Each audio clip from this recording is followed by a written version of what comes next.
In 1803, Thomas Jefferson bought the Louisiana Territory from Napoleon, greatly expanding the United States. In fact, it was somewhat of a bargain, $15 million for 827,000 square miles of land. Napoleon needed funds in order to pay for his efforts in conquering Europe, thus he sold the Louisiana Territory. The issue with this purchase was the question of whether it was constitutional. Given that Jefferson was a strict constructionist, he was initially conflicted about the purchase because the Constitution never stated that the president had the power to buy land. The vast territory reached from Mississippi River until the border of today's Oregon. Jefferson sent his boyhood friend and secretary, Meriwether Lewis, to the newly purchased land. Lewis had some experience as a frontiersman from the French and Indian War. Lewis initially met William Clark when they served in the army together in 1795. William Clark was born on a plantation in Virginia, but moved to Kentucky at the age of 14, living on the frontier for much of his early life. So when Lewis was offered to explore the untouched western lands, he saw it fit to ask William Clark, his former commander of a neighboring sublegion, who was an experienced frontiersman, given that he moved to Kentucky, a state on the frontier, at the age of 14. He also fought in the Battle of Fallen Timbers at the Ohio River Valley with Lewis. Lewis and Clark were a productive team. Lewis thought more abstractly and was the quiet and more educated of the two, while Clark was more amiable and practical. The balance of their friendship and reverence for one another most likely contributed to the success of the expedition. Together, the two co-commanded the expedition of the Corps of Discovery, the expedition that they led throughout the western land of Louisiana. They first needed to gain the knowledge and skills necessary to begin exploring on land. In December 1803, Clark met up with about 50 other explorers at Camp Wood, just north of today's St. Louis, Missouri. Clark taught his fellow explorers by using the discipline of the military to train them how to survive in the wilderness and how to deal with Native Americans. This prepared the men for their future conflicts that they would face on the trek of Louisiana. They began the long journey on May 14, 1804, and Lewis eventually met up with the Corps of Discovery in St. Charles, Missouri. Travel up the Missouri River was not easy.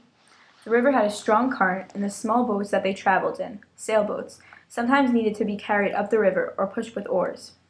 Despite the group's early discipline issues, they soon became united as a team. The first major stop that the Corps of Discovery made was in Fort Pierre, or Fort Tecumseh, in South Dakota in September of 1804.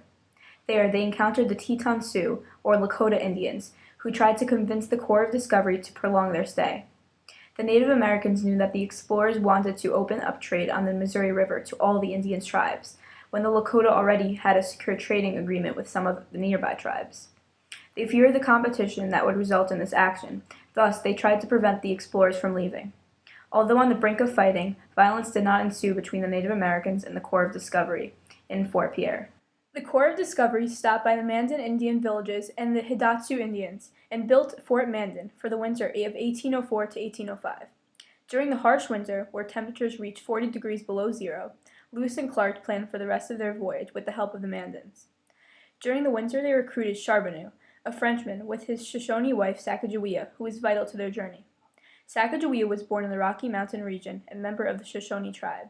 She was captured at the age of 12 by Hidatsa Indians and brought to their village in North Dakota. She was then sold to Charbonneau, a Frenchman who they used as an interpreter. Sacagawea, Lewis and Clark realized, would be invaluable in dealing with the people who lived in the Rocky Mountain region, where she was from, and getting necessary items from the Shoshone, such as horses. Sacagawea also helped the Corps of Discovery on their journey by digging for roots and finding edible plants. Sacagawea also proved useful when she recovered important papers when one of their boats capsized.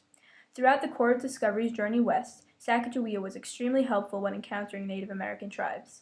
Initially, the Native Americans were ready to defend themselves from the white men, but seeing Sacagawea calmed them, giving them the view that white men were calm and meant well. Lewis and Clark encountered many different types of animals and plants. In the Lemhi Pass, Clark spotted a bird and named it Clark's Nutcracker. When they passed through the gates of the mountain in Montana, Lewis spotted his bird, Lewis's woodpecker. Lewis specifically spent time documenting plants that would help the United States economically. Wild onion, found near the Three Forks area, was a plant that Lewis documented because it produced a lot of onions per square foot. Cottonwood proved to be a helpful plant, especially in the winter when Lewis found many uses for it other than making canoes. It was used to make chairs, tables, wagons, and fires.